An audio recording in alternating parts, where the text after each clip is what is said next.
Le paradoxe est que tu ne peux pas forcer le flow.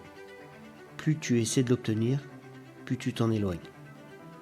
Le flow est un sous-produit. Il émerge quand les conditions sont réunies, mais il ne peut pas être la cible directe de l'effort. C'est comme le sommeil.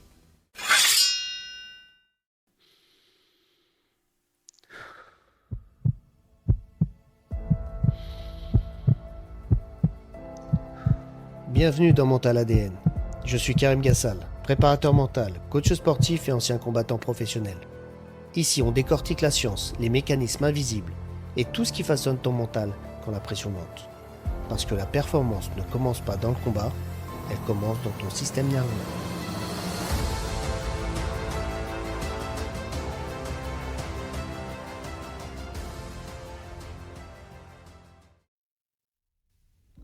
Il existe un état que presque tous les athlètes ont déjà effleuré au moins une fois.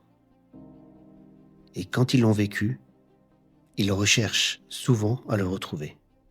Peut-être que toi aussi tu l'as déjà connu, sans vraiment savoir comment l'expliquer. C'est ce moment particulier où le temps semble ralentir, où ton corps agit sans que tu aies besoin d'y penser. Les gestes s'enchaînent naturellement, les décisions arrivent toutes seules, chaque mouvement paraît juste, évident. Tu es là, totalement présent dans ce que tu fais.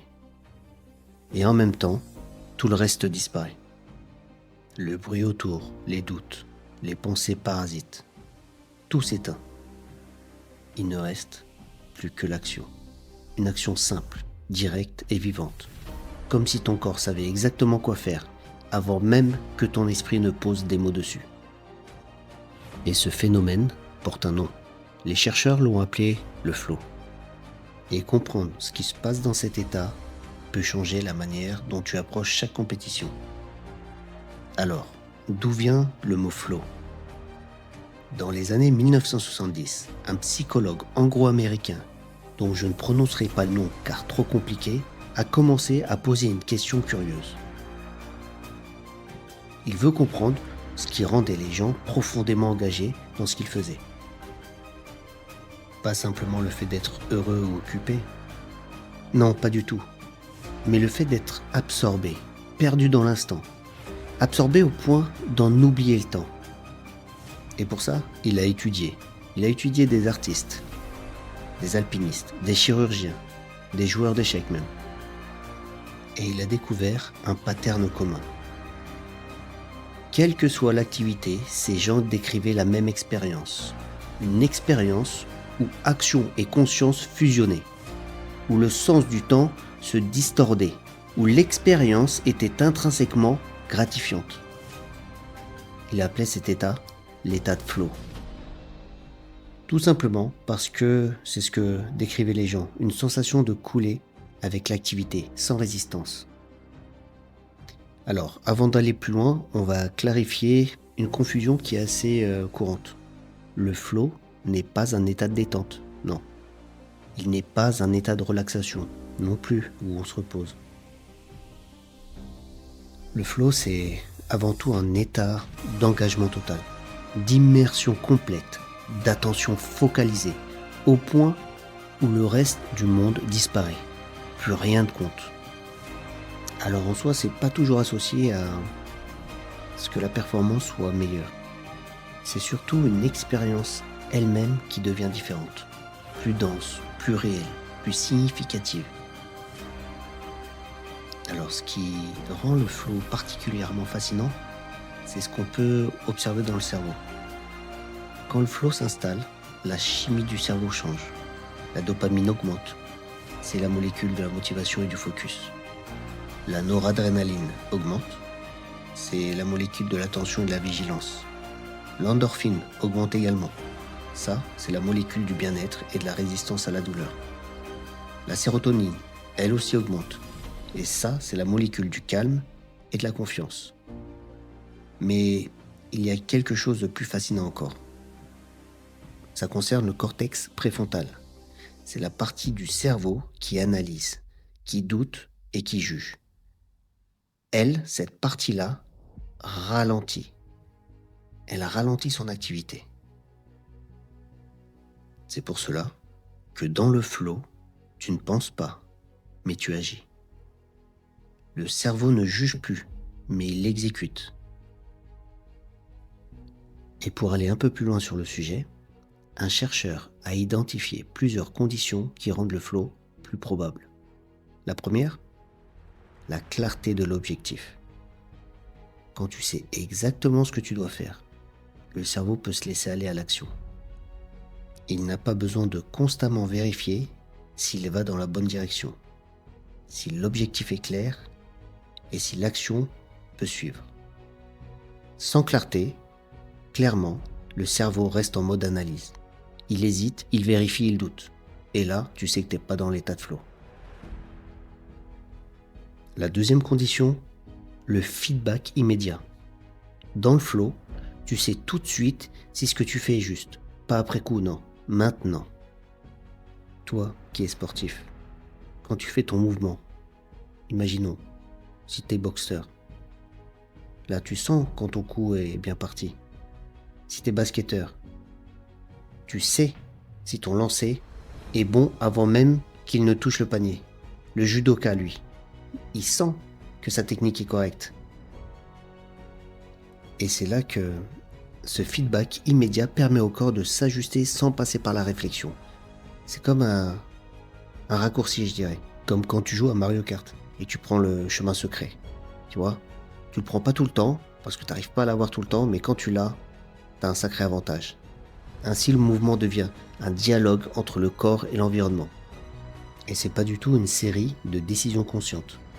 La troisième condition, c'est l'équilibre entre le défi et la compétence. C'est peut-être la condition la plus importante. Le flow apparaît quand le défi et tes compétences sont parfaitement alignés. Trop facile, ça représente de l'ennui pour ton cerveau qui n'est pas stimulé et l'attention décline. Quand c'est trop dur, trop difficile, à contrario, ça crée de l'anxiété. Et là, ton cerveau est submergé.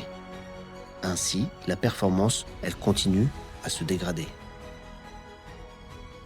La troisième condition, c'est l'équilibre entre le défi et la compétence. C'est peut-être même la condition la plus importante. Parce qu'en fait, le flow, il apparaît quand le défi et tes compétences sont parfaitement alignées. Ainsi, si c'est trop facile, ça crée pour ton cerveau de l'ennui, qui n'est pas stimulé et ton attention décline. A contrario, si c'est trop difficile, ça crée de l'anxiété. Et là, ton cerveau, il est submergé. La performance, elle, se dégrade. Mais au milieu, quand le défi est assez grand pour mobiliser toute ton énergie, mais pas assez grande pour déclencher de la peur ou de l'anxiété, alors là, le flow peut émerger. Pour imaginer tout ça, je vais te parler d'une expérience plutôt révélatrice. Je vais te parler encore de chercheurs. Ces derniers ont étudié des musiciens pendant qu'ils jouaient. Ils ont mesuré leur activité cérébrale à différents moments. Ce qu'ils ont trouvé est plutôt fascinant. Les moments de plus grande expression musicale coïncidaient exactement avec une diminution de l'activité de leur cortex préfrontal. Donc tu l'auras compris, c'est l'avant du cerveau, c'est là où tu réfléchis. Et donc les musiciens ne pensaient pas à ce qu'ils jouaient, non. Ils ne s'analysaient pas non plus, ils étaient simplement dans l'exécution, dans l'action. Le flow, ce n'est pas un état de concentration intense, c'est plutôt un état de concentration sans effort. C'est un peu paradoxal, mais ça serait plus juste de le dire comme ça. Sans lutte, sans tension. Et dans tout ça alors, le flow et la compétition. Si ce flow-là est si bénéfique, pourquoi il est aussi rare en compétition? Tout simplement en fait que la réponse est dans les conditions qu'on vient d'explorer précédemment. En compétition, tu remarqueras que plusieurs éléments perturbent ces conditions. L'enjeu qui crée de l'anxiété, qui augmente le défi perçu, au-delà de son niveau réel. Le regard des autres ajoute une couche supplémentaire de jugement, qui du coup active le cortex préfrontal. L'anticipation également du résultat qui coupe le feedback immédiat, car tu penses au futur au lieu de penser à l'instant présent. Et souvent, la peur de l'erreur, qui crée de la friction, alors que le flow demande, lui, de la fluidité. Le flow demande une confiance totale dans l'action. Et la compétition demande une vigilance totale par rapport au résultat. Et tu vois que ces deux états sont neurologiquement opposés. Et là, on arrive au paradoxe du flow. Le paradoxe, c'est que tu ne peux pas forcer le flow. Plus tu essaies de l'obtenir, plus tu t'en éloignes. Le flow est un sous-produit. Il émerge quand les conditions sont réunies, mais il ne peut pas être la cible directe de l'effort. C'est comme le sommeil. Tu ne peux pas t'endormir en voulant dormir. Tu dois créer les conditions pour et laisser le sommeil venir. Il en va de même pour le flow. Et là, tu vas me dire, mais comment on peut créer les conditions ? Eh bien, tu sais quoi ? Malgré que tu ne puisses pas commander le flow, tu peux quand même créer les conditions qui le rendent plus probable.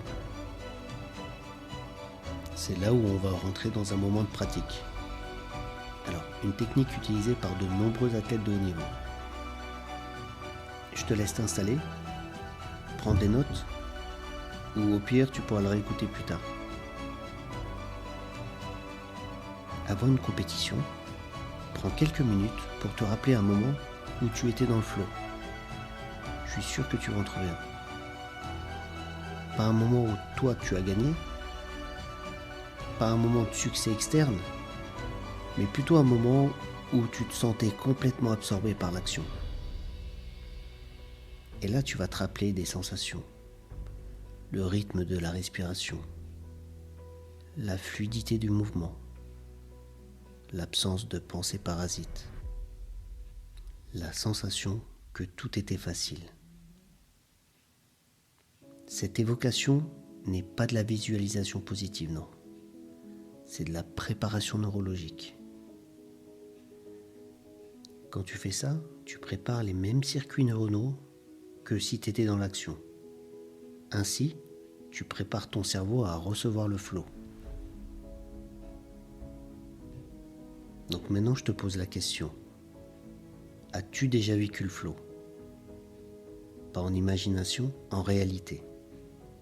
Cherche bien ce moment où le temps a disparu, où ton corps savait ce qu'il faisait sans que tu aies à lui dire quoi que ce soit. Un moment où tu étais pleinement présent et totalement absorbé en même temps. Si oui, alors tu sais ce qui est possible. Là, tu as une référence. Tu sais que ton corps est capable de cela. Et si c'est non, alors sache que le flow n'est pas réservé au génie. Et peut-être que tu l'as pas vécu dans le sport. C'est possible, à la rigueur. Mais cherche dans le quotidien, où tu as certainement vécu cet état de flow, où tu t'es senti si bien, où tout était fluide. Ce que tu peux retenir de cet épisode, le flow n'est pas un état mystique. C'est un état naturel qui apparaît quand les conditions sont réunies. Notamment la clarté de l'objectif, le feedback immédiat, cet équilibre entre défi et compétence, et surtout l'absence de jugement. En compétition, ces conditions sont plus difficiles à réunir, mais tu peux les créer par de la préparation. Cette préparation peut te faciliter l'état de flow, mais jamais te le garantir. En tout cas, sache que le flow n'est pas une grâce qui tombe du ciel, non. C'est ce qui apparaît quand il n'y a plus de distance entre toi et l'action. Merci en tout cas à toi d'avoir été présent pour cet épisode de Mental ADN. Si ce que tu viens d'entendre t'a aidé, inspiré ou simplement donné une nouvelle perspective, n'hésite pas à le partager à un athlète qui en aurait aussi besoin. Et si tu veux aller plus loin, si tu veux comprendre ton mental de manière personnalisée, tu peux me contacter et on pourra en discuter ensemble. En attendant, prends soin de toi, prends soin de ton mental et on se retrouve très vite dans Mental ADN.